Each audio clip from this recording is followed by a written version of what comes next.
On this vote, the yeas are 217, the nays are 210. The bill is passed, and without objection, the motion to reconsider is laid upon the table.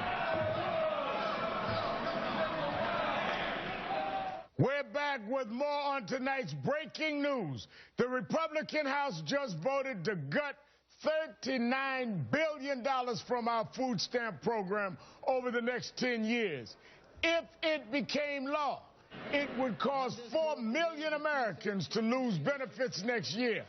In the richest country in the world, this is the definition of shameful. Joining me now is Senator Bernie Sanders, independent from Vermont. Senator, what happens next? I mean, how do we stop these horrible cuts from going into effect?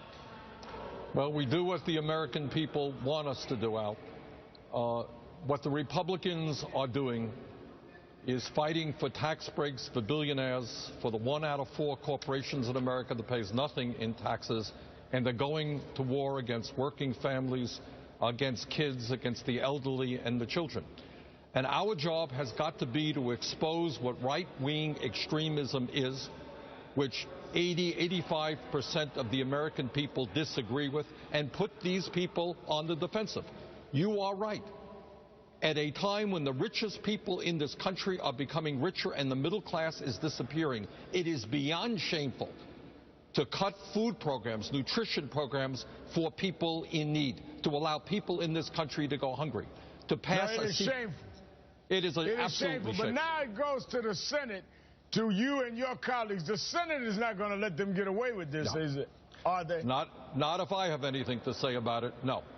The issue is right now is to protect the most vulnerable people in this country, and at the same time to bring in more revenue from the 1 out of 4 corporations that doesn't pay a nickel in taxes, and from the wealthiest people in this country. But in the United States of America, we cannot go to war against people who are struggling to keep their heads above water.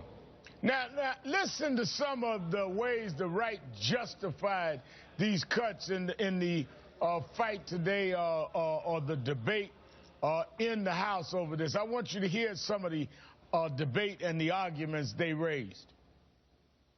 Republicans aren't trying to take food out of babies' mouths or make our seniors go hungry.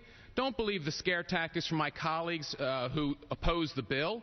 This is a common sense reform that cuts waste, fraud, and abuse, leaving more money for the Americans who truly need help in time of need. It doesn't cut people off from food stamps. What it does is simply ask that they either work, look for work, or train for work while they're receiving those benefits. You have to make sure that you're a part of trying to go and better your life, not using the food stamp program as an alternative to the hard work which will help you and perhaps your family.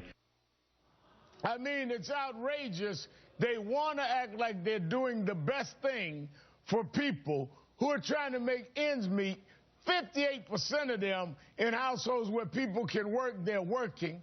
There are people that just cannot make ends meet, most of them seniors and children, and they sit there and admonish them like they're just receiving food stamps, which is barely enough for anyone to even survive on when you go on that kind of food diet as some members of Congress have. They act like people are doing this out of some irresponsibility rather than responding to their circumstances. Look, Alice, you've mentioned 85% of the people on food stamps are children, they're parents, they're people with disabilities, they are senior citizens. And when these guys say that they're not cutting nutrition programs for seniors, that's just an absolute lie. As a result of sequestration, for example, one of the cuts has been that the Meals on Wheels program, you know what that is? That's the program that delivers food to the most vulnerable people in America. Thousands of those people are off the program. We continue sequestration, more will be. Look, what this is about is right-wing extremism. And their job is to protect the wealthy and the powerful at the expense of working families and low-income people. And the greed and the shameful actions that they are proposing are unacceptable to the American people. We have got to rally the American people and come up with a very, very different set of positions. No doubt about it. And Senator Bernie Sanders, we will be watching this as this heads to the Senate, to you and your colleagues. Senator Sanders, thank you for your time tonight. My pleasure. Coming up, one day ahead of Speaker